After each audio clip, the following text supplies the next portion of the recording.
নমস্কাৰ, এই মুহূৰ্তত লৈ আহিছো অসমবাসী ৰাইজৰ কাৰণে সন্ধিয়াৰ কেইবাটাও বিগ ব্ৰেকিং নিউজ। আজি হৈছে 25 জানুৱাৰী। ৰেচন কাৰ্ডৰ হিতাধিকাৰীৰ বাবে আহি পৰিছে ভাল খবৰ। চাউলৰ লগতে পাব বিনামূলীয়াকৈ দাইল, চেনি, নিমখ আৰু 1 লিটাৰ মিঠাতেল ফ্ৰী। HSLC আৰু HS পৰীক্ষাক লৈ মুখ্যমন্ত্ৰীৰ 6টাকৈ বৃহৎ ঘোষণা। ব্যক্তিগত খণ্ডৰ বিদ্যালয়ত অনুষ্ঠিত নহয় মেট্ৰিক হায়াৰ ছেকেণ্ডাৰী পৰীক্ষা। মিয়াক দিগদাৰ কৰিয়েই থাকিম। এছাৰক লৈ মুখ্যমন্ত্ৰী ডক্টৰ হিমন্ত বিশ্ব শৰ্মাৰ ডাঙৰ ঘোষণা।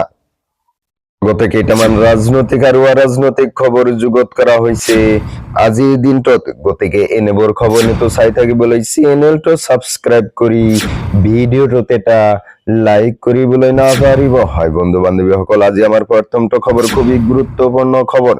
লগতে অসমবাসী ৰাইজৰ কাৰণে এটা ডাঙৰ খবৰ। ৰেচন কাৰ্ডৰ হিতাধিকাৰীৰ বাবে আহি গ'ল ডাঙৰ খবৰ। নিৰ্বাচনৰ পিছত বিনামূলীয়াকৈ পাব সকলো ৰেচন। এতিয়া দি থকা 100 টকাও দিব নালাগে। চাউলৰ লগতে চেনি, দাইল, নিমখ আৰু মিঠাতেলো লাভ কৰিব বিনামূলীয়াকৈ। প্ৰতিটি পৰিয়ালক 1 লিটাৰ মিঠাতেল, 1 কেজি চেনি, দাইল, চাউল আৰু নিমখ দিব বিনামূলীয়াকৈ চৰকাৰে। তাৰ পিছত জনাই আছো আমাৰ দ্বিতীয়টো খবৰ, খুবেই গুৰুত্বপূৰ্ণ খবৰ। লগতে অসমবাসী ৰাইজৰ কাৰণে এটা ডাঙৰ খবৰ। ব্যক্তিগত খণ্ডৰ বিদ্যালয়ত অনুষ্ঠিত নহয় HSLC আৰু HS পৰীক্ষা। দুয়োটাৰ পৰীক্ষাই অনুষ্ঠিত হ'ব চৰকাৰী স্কুলত। ব্যক্তিগত খণ্ডৰ শিক্ষক নিয়োগ কৰা নহয় পৰীক্ষা কেন্দ্ৰত।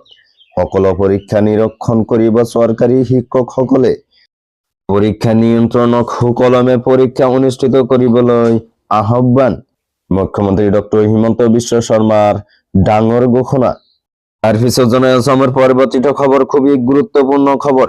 কোনো অসমীয়া মুছলমানৰ ঘৰত এছাৰৰ নোটিছ যোৱা নাই। এছাৰত কোনো হিন্দু মানুহৰ ঘৰত নোটিছ যোৱা নাই। এছাৰত কোনো বিতৰ্ক নাই। ইয়াক নোটিছ দি থাকিব লাগিব, নহলে মূৰৰ ওপৰত উঠিব। মিয়াক দিগদাৰ কৰিয়েই থাকিম। ইয়াত কোনো লুকাবলগীয়া নাই। মিয়াসকলে বুজি পাব লাগিব যে অসমীয়াসকলে প্ৰতিৰোধ কৰি আছে। এছাৰতো 2-4খন নোটিছ যাব, উচ্ছেদতো যাব। আইনৰ গণ্ডিৰ ভিতৰত থাকি আমি মিয়াক দিগদাৰি দিম। আমাৰ জাতিক শেষ কৰাৰ চেষ্টা সকলৰ সৈতে কেতিয়াও নাথাকো। এছাৰক লৈ মুখ্যমন্ত্ৰীৰ বৃহৎ মন্তব্য।